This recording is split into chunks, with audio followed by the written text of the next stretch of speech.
You are standing in the doorway of your kitchen. A mission was launched just moments ago, a clear directive issued from the high command of your living room sofa. The objective was critical, the purpose known. But now, as you stand at the precipice of action, the mission parameters have vanished. A complete data wipe. The reason you walked across the room has evaporated into a fog of frustrating silence. You are a highly advanced biological machine, capable of contemplating the cosmos, yet you cannot recall the simple thought that propelled you 10 feet across a hallway. Or consider this. You place your keys down on the counter. A simple, trivial, everyday action. Your mind is elsewhere, already calculating the logistics of your morning commute, replaying a conversation from yesterday, worrying about a deadline next week. An hour later, you are turning your apartment upside down in a frantic search, convinced the keys have been stolen or have dematerialized into another dimension. You have no memory, absolutely zero sensory data of the moment you put them down. You were there. Your body performed the action, but you, the conscious observer, were absent. This is the land of the lost thought, the home of the misplaced object. It is one of the most common and most infuriating of human experiences. We immediately leap to a familiar diagnosis, a bad memory.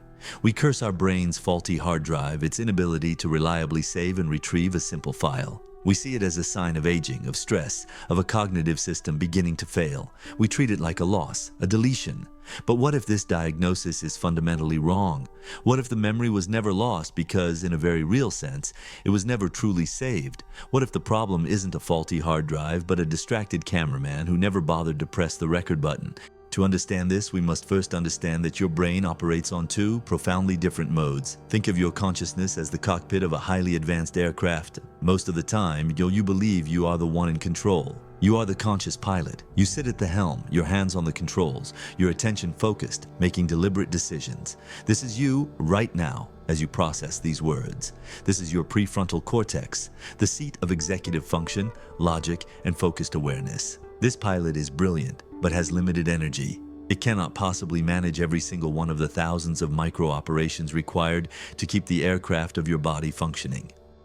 So, to prevent system overload, the brain has a co-pilot, a silent, incredibly efficient and powerful partner. This is the autopilot. It is the vast, subconscious network of procedural memory housed deep within structures like the basal ganglia. Its job is to take over all the routine, well-practiced tasks so that the conscious pilot is free to think about more important things. The autopilot is what allows you to brush your teeth while planning your day. It's what allows you to drive a familiar route home from work while lost in thought about a difficult conversation. It handles the steering, the braking, the blinking, all of the complex sequenced actions without ever needing to bother the main pilot. This system is a miracle of biological efficiency.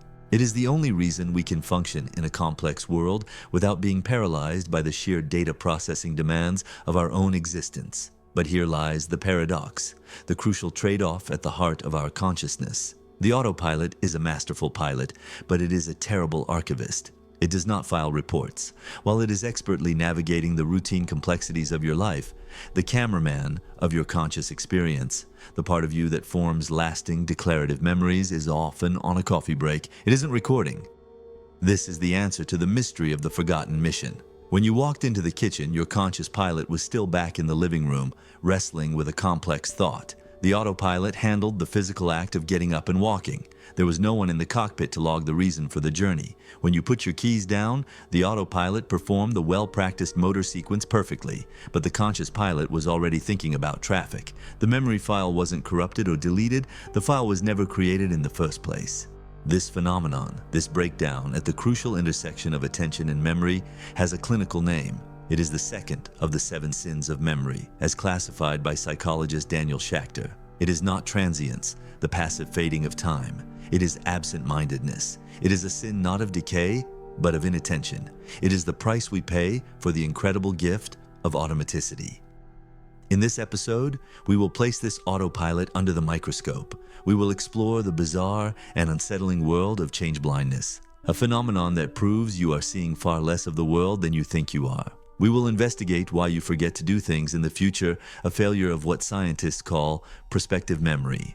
We will uncover the neuroscience of attention itself and ask the profound question: Is this sin of absent-mindedness actually a hidden superpower, a critical feature that allows our brains to function at all? And finally, we will explore the antidote, the ancient art and modern science of paying attention, and how you can consciously take back control from the ghost in your machine. Let us begin our investigation with a foundational illusion, a sleight of hand so profound that your brain performs it on you every second of every day. You believe that you see the world around you. You believe that your eyes are high-fidelity cameras, streaming a continuous, detailed picture of reality to your conscious mind. You feel, with absolute certainty, that if something significant were to change right in front of you, you would notice. This feeling of complete perceptual awareness is perhaps the most powerful and persistent illusion our brain creates.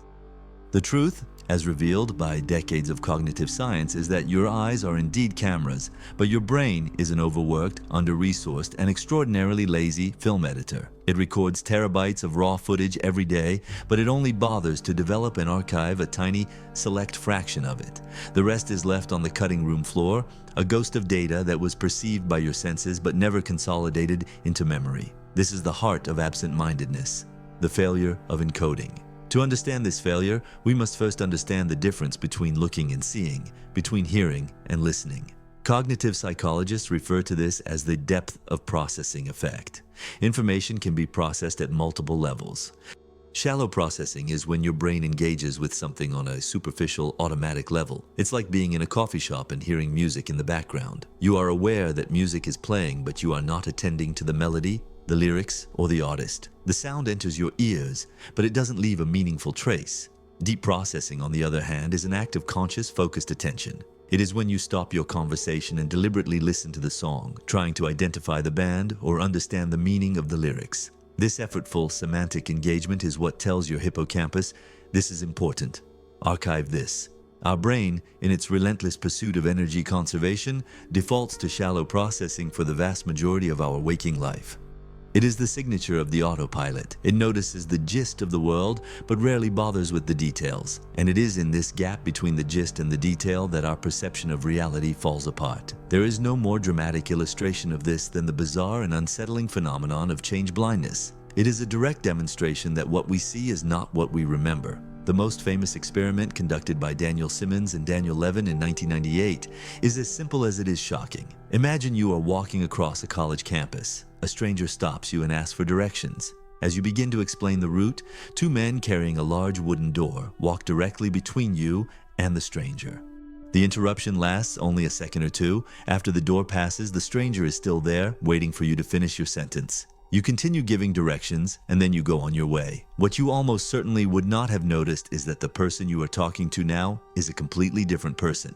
The experimenters had swapped places behind the cover of the door. When this experiment was conducted, a staggering 50% of participants, 7 out of 15, did not notice the switch. How is this possible? How can we fail to notice that the human being we are actively engaged in a conversation with has been replaced? The answer lies in shallow encoding. The participants' brains, running on autopilot, did not encode the specific details of the first experimenter. The precise color of his shirt, the shape of his face, the sound of his voice. They encoded the gist. A college student asking for directions. When the second experimenter appeared, he still fit this general category. The brain's prediction engine, expecting to see a college student, was satisfied. No error message was flagged. The autopilot saw what it expected to see, and it filtered out the contradictory details. The brain didn't fail to see the new person. It failed to recognize that they were different because it had never properly recorded the first person to begin with. The memory was a blurry, low-resolution file, and the new person was close enough to not trigger a system warning. This neurological laziness can be observed directly with modern neuroimaging. When we engage in deep, semantic encoding, truly paying attention and processing the meaning of something, fMRI scans show a flurry of activity in specific, crucial brain regions. As Schachter's paper notes, the left inferior prefrontal cortex, the brain's great organizer and categorizer, lights up. The parahippocampal gyrus, the gateway to the memory-forming hippocampus, also shows a surge in activation. This is the brain at work, the conscious pilot in the command seat, actively flagging information for long-term storage.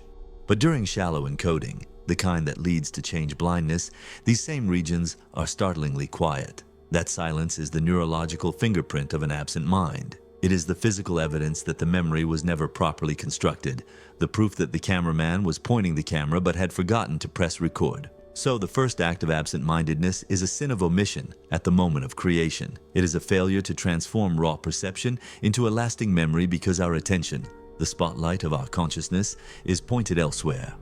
We are haunted not by memories that have faded, but by the ghosts of experiences that were never given the chance to become memories at all. They are the blank frames in the film of our lives, edited out by the ruthlessly efficient and sometimes dangerously oblivious autopilot that runs the show. We have dissected the first failure of the absent mind, the failure to encode the present, a sin of omission where the brain's camera was never truly recording, resulting in the unsettling phenomenon of change blindness. But this is only one face of the beast. There is another, more complex and perhaps more consequential type of absent-mindedness. It is not about forgetting the world as it happens to us, but about forgetting the intentions we project into the world. It is the failure to remember not the past, but the future. This is the strange, paradoxical world of prospective memory, the cognitive architecture required to remember to do things at a later time. It is the simple act of remembering to remember, and its failure is one of the most common and frustrating glitches in our mental operating system. When we fail at this, we are not struggling to retrieve a memory that has already happened. Instead, we are failing to execute a planned action at the appropriate moment. This is the sin that makes you forget to pick up milk on the way home from work, despite making a firm mental note to do so. It is the sin that causes elderly patients to miss a critical dose of medication. It is the sin that can lead to catastrophic consequences when an air traffic controller, distracted for a moment, forgets to execute a deferred action for a plane in their airspace. This form of forgetting feels different. The memory of the intention itself is often perfectly intact. You know you were supposed to pick up the milk. You just failed to activate that knowledge at the one moment it was needed when you were driving past the grocery store. This isn't a failure of storage like in transience. This is a failure of retrieval, a failure to launch. Researchers have found it useful to distinguish between two fundamental types of prospective memory tasks, each with a different architecture and a different vulnerability. The first and more reliable is event-based prospective memory. This is when you need to perform an action when a specific external event occurs. For example, the next time you see Sarah, remember to give her this message. In this scenario, the world itself becomes your alarm clock. The event, the sight of Sarah, acts as a powerful external cue that triggers the retrieval of your intention. Your brain has effectively offloaded the cognitive burden of remembering onto the environment. You don't have to constantly think, I need to find Sarah. You can let your autopilot run, secure in the knowledge that the world will provide the necessary reminder. Forgetting in this context usually happens only when the cue itself is not recognized or is too subtle to break through the noise of our current focus. The second type, however, is far more fragile and cognitively demanding. It is time-based, prospective memory. This is when you must remember to perform an action at a specific time in the future, with no external cue to help you. For example, remember to take the pizza out of the oven in 15 minutes, or remember to take your medicine at 11 p.m. Here, there is no friendly trigger from the environment. The world will not tap you on the shoulder when 15 minutes have passed. You, and you alone, are responsible for generating the retrieval cue. Your brain must create its own internal alarm clock. This requires a difficult process of self-initiated monitoring, periodically interrupting your current train of thought to check the time and assess if the moment for action has arrived. It is this constant low-level cognitive effort that makes time-based tasks so susceptible to failure, especially when we are distracted or engrossed in another activity. This distinction is particularly relevant in studies of aging, which indicate that while older adults often perform reasonably well on event-based tasks, they show a significant decline in performance on time-based tasks, where the burden of self-initiated cueing is much higher. So, what part of our brain is responsible for this remarkable and fragile ability to travel into the future, to set an intention that will survive the distractions of the present? The evidence from cognitive neuroscience points overwhelmingly to the most recently evolved part of our brain, the prefrontal cortex, located right behind your forehead. This is the brain's CEO, its grand strategist, its project manager. While the hippocampus is busy developing photographs of the past, the frontal lobes are drafting the blueprints for the future. Patient studies have been instrumental in revealing this. Neuropsychologist Tim Challis and his colleagues have shown that patients with significant damage to their frontal lobes can exhibit what's called strategy application disorder. They might have perfectly intact long-term memory of their past and good general intelligence, but they are disastrous at planning and executing future tasks. They live in a state of perpetual prospective memory failure. One fascinating case study by Cockburn in 1995 examined a patient with bilateral frontal lobe damage. The patient performed perfectly well on 5 different event-based prospective tasks. When the environment provided a cue, he could act on it. But he failed miserably on several time-based tasks, especially those that required him to interrupt an ongoing activity to perform a different, planned action. His brain's internal alarm clock was broken. He could form the intention, but he couldn't generate the cue to execute it at the proper time. This provides hard evidence that our ability to remember the future is a separate function, governed by different neural real estate than our ability to remember the past. Modern neuroimaging confirms this. A PET scan study by Okuda and his team in 1998 had participants perform a routine task, but in one condition, they also had to hold a planned action in mind, a classic prospective memory test. The study revealed a network of activation, most notably in the prefrontal cortex during the prospective memory condition. This suggests that the frontal lobes are actively working, holding that future intention online even as we engage with the present. It is the neurological basis for what a leading memory researcher, Endel Tulving, has called mental time travel, the ability of our consciousness to project itself forward and backward in time. A failure of prospective memory, then, is a failure of this incredible system. It is a failure of the brain's CEO. When you set an intention to pick up milk on the way home, your conscious pilot, housed in the prefrontal cortex, drafts the plan. But to save energy, it then hands the controls back to the autopilot for the routine task of driving.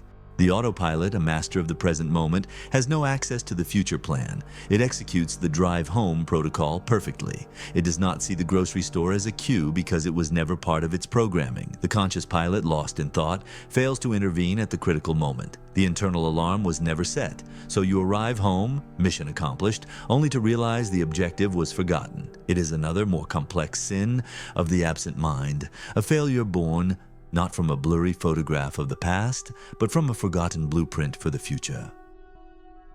We have now conducted 2 forensic investigations into the absent mind. We have witnessed the encoding failure, where the world changes before our very eyes without our notice, a phenomenon known as change blindness. We have explored the retrieval failure, the frustrating inability to remember our own future intentions, a glitch in our prospective memory. It is easy, at this stage, to view our brains as fundamentally flawed instruments. We see a mind that fails to record the present and forgets its plans for the future. It paints a portrait of a cognitive system that is, at best, unreliable, and at worst, dangerously incompetent.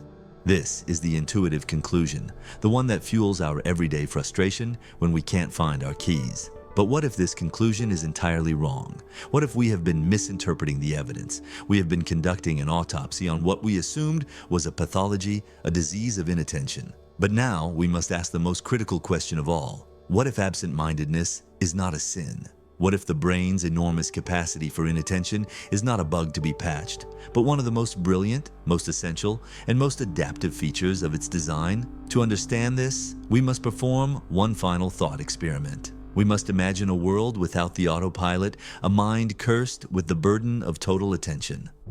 Imagine your morning beginning from the moment you wake up. Imagine a life where you have to use your full conscious attention, the focused, energy-intensive power of your prefrontal cortex for every single action you perform. To simply get out of bed, you would have to consciously think, activate posterior deltoids and triceps to push torso upwards, engage core abdominal muscles for stability, swing left leg, then right leg over the side of the bed, calculate floor distance, place feet flat. By the time you are standing, you would be mentally taxed. Now consider the simple act of making a cup of coffee. You would have to consciously process the precise weight and texture of the coffee mug in your hand, calculate the exact motor coordinates to move it from the cupboard to the counter without shattering it. You would have to consciously attend to the sound of the water filling the kettle, the exact shade of brown of the coffee grounds, the precise sequence of muscle contractions required to stir in the milk. Every single step would be a complex problem to be solved by your conscious mind. By the time you had successfully made the coffee, you would be too cognitively exhausted to actually enjoy it or to think about the important day that lies ahead. There would be no mental bandwidth left. This is the tyranny of total attention. A life without the brain's ability to automate would be a life spent perpetually learning how to walk, how to talk, how to eat, We would be prisoners of the mundane, our conscious mind, so utterly consumed with the trivial mechanics of existence that there would be no room left for what we consider to be life. No room for creativity, for abstract thought, for daydreaming, for planning a future, for feeling an emotion. This is where the true genius of our autopilot system reveals itself. It is not a lazy co-pilot. It is the great liberator of our consciousness. By expertly and silently handling the thousands of routine actions that make up our day, it frees up the conscious pilot to do what it does best: to think, to create, to connect, to be present in the moments that truly matter. The gift of absent-mindedness towards the mundane is what gives us the very possibility of being mindful about the magnificent. This is not just a hypothetical scenario. As Schacter notes in his paper, science has given us a chilling portrait of this condition in the real-life case of Solomon Cheryshev, the mnemonist who seemed incapable of forgetting. His mind was, in essence, a mind without an effective autopilot, a mind without the gift of absent-mindedness. He was cursed with deep, elaborate encoding for nearly every stimulus he encountered. The result was a cognitive prison. He was so inundated with a constant, overwhelming flood of unimportant details that he found it almost impossible to function at an abstract level. He could not grasp the gist of a story because his mind was screaming the specific details of every word at him. He was, in a very real sense, living the nightmare we just described. Cheryshevy's life is the definitive proof of the virtue of forgetting. He is a cautionary tale, a living demonstration that a memory system that records everything is, in fact, good for almost nothing. So we arrive at a new diagnosis. Absent-mindedness is not a flaw. It is the necessary price we pay for the incredible gift of automaticity. It is, as Schacter argues, a byproduct of an otherwise adaptive system. The very same neural architecture that allows you to drive home while thinking about a complex work problem is the same architecture that makes you forget whether you lock the front door. The shallow encoding that leads to change blindness is the same shallow encoding that allows you to navigate a busy street without having to consciously process the face of every single person you pass. The sin of absent-mindedness, then, is not a failure of our memory system. It is a testament to its incredible efficiency. It is the silent, wise, and ruthlessly efficient curator of our attention, constantly working in the background to ensure that our limited conscious resources are saved for what truly matters. It is the brain's way of protecting us from the paralyzing noise of reality, so that we may have a chance to hear its music. We have journeyed deep into the territory of the absent mind. We have seen that its failures are not born from a decaying memory, but from a distracted one. The sin of absent-mindedness is a sin of inattention. We've uncovered the autopilot, subconscious co-pilot that handles the mundane machinery of our lives, and we've learned that its incredible efficiency comes at a cost. When the autopilot is in control, the camera of our conscious memory is often switched off. We have even made the case that this is not a flaw, but a profound virtue, a design feature that prevents our minds from being paralyzed by a flood of trivial data, freeing our consciousness for what truly matters. To accept the autopilot is to accept a fundamental and elegant truth about our cognitive architecture. But this acceptance brings us to a critical, practical crossroad. What happens when the autopilot becomes a liability? What happens when the memory we failed to encode was not trivial but vital? The location of a passport, an important instruction from a colleague, or a crucial ingredient for a recipe? And what about the future? What happens when our failure to remember a future intention leads to a missed appointment, a forgotten dose of medicine, or a burnt meal on the stove? Acknowledging the virtue of the autopilot does not mean we must be helpless passengers to its whims. The goal is not to eliminate this incredibly useful system, but to learn how to consciously and deliberately take back the controls when a moment truly matters.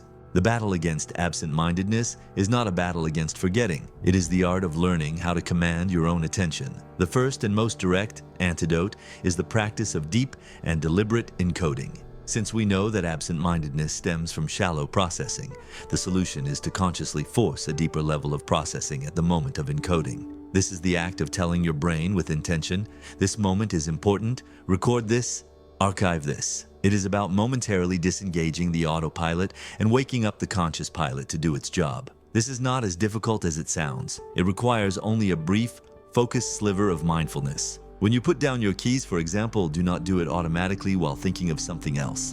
Pause for one single, extra second. Look at the keys. Acknowledge their location. You can even say it aloud. I am placing my keys on the hook by the door. This simple act is a powerful neurological event by adding a verbal component, saying it aloud, and a focused visual component, looking at it, you are engaging multiple sensory systems. This multisensory engagement is a form of rich, elaborative encoding. You are providing your brain with more data hooks to attach to the memory. Neurologically, you are firing up the very regions that lay dormant during absent-mindedness, the prefrontal cortex for the conscious decision to pay attention, and the parahippocampal gyrus for a more robust initial encoding. You are essentially transforming a mundane automatic action into a deliberate, memorable event. You are forcing the cameraman to zoom in, focus, and press the record button. This single second of deliberate attention is the difference between a memory that was never formed and one that will be easily accessible hours later. The second antidote is designed to combat the failure of prospective memory, the art of remembering to remember. We learned that time-based tasks, do this at 11 p.m., are far more prone to failure than event-based tasks. Do this when you see Sarah. The strategic antidote, therefore, is to intelligently transform a time-based task into an event-based one by creating external cues. Do not rely on your brain's fragile internal alarm clock. Outsource the job to the environment. This is a strategy of designing your world to remember for you. If you need to take medication at 11 p.m. every night, the time-based approach is to hope you remember to look at the clock at 11 p.m. This is highly unreliable. The event-based approach is to place the pill bottle directly next to your toothbrush. Now, you have created a new rule. When I perform the event of brushing my teeth before bed, I will take my medicine. The toothbrush, an object you interact with every night, becomes the reliable external cue that triggers the memory of your intention. If you need to remember to take out the trash on Thursday morning, place your car keys on top of the trash can the night before. To leave for work, the event, you must first interact with the trash can, the cue. This is not a sign of a weak memory. It is the hallmark of an intelligent system that understands its own limitations and strategically designs its environment to compensate for them. Ultimately, both of these antidotes, deep encoding and the creation of external cues, are expressions of a broader practice, mindfulness. In this context, mindfulness is not a mystical concept, but a form of practical cognitive training. It is the act of practicing how to control the spotlight of your attention. By regularly pulling your focus back to the present moment, you are, in essence, performing mental push-ups for your prefrontal cortex. You are strengthening the muscle of your conscious pilot, making it easier to disengage the autopilot when needed. A mind that is practiced in the art of attention is a mind that is less prone to the sin of absent-mindedness. So we conclude our second investigation. Absent-mindedness, we have seen, is not truly a failure of memory, but a failure of attention. It is the natural consequence of having a brilliant autopilot system that allows us to navigate the complexities of life with incredible efficiency. It is an adaptive and necessary feature. But we are not its slaves, we are its captain. By understanding the machinery of attention and the triggers for memory encoding, we can learn when to let the autopilot fly and when to step in and consciously take the controls. The ultimate skill is not the ability to remember everything, but the wisdom to know what is worthy of our attention in the first place. Until next time, stay curious.